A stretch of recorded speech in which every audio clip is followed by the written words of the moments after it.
Баршаңызға қайырлы күн. Бүгін біз сіздермен өте дәмді сметаник әзірлейміз. Бұдан кейін сіз сметаник сатып алмайтын боласыз.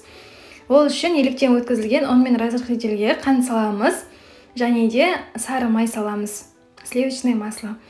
Жақсылап қолымызбен араластырамыз, асықпай. Толық мөлшері төменде описаниеда көрсетілген, сол жерден көріп алсаңыздар болады. Біркелкі болғанша осылай қолымызбен жасап шығамыз.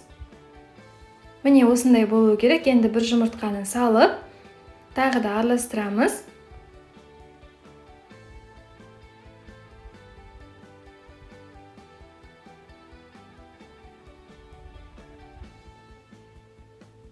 Міне осылай араласқан соң, холодильникке 30 минутқа қойып қоямыз.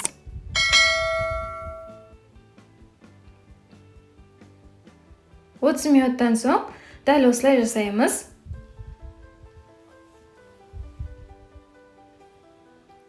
Бірінші астарын жасап аламыз, содан кейін бортиктарын жасаймыз да түзеулеп шығамыз.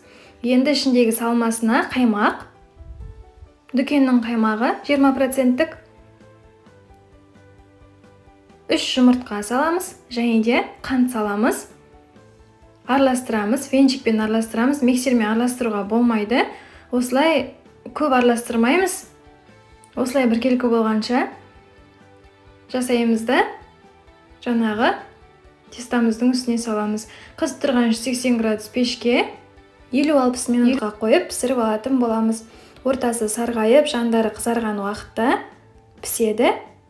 Міне дәл осылай шығады, және де пісіргеннен кейін 2-3 сағатқа ыдысымен қалдырасыздар.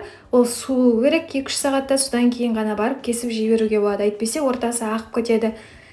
Сметаникке қарағанда чизкейкке өте қатты ұқсайды, өте дәмді болып шығады, істеп көріңіздер.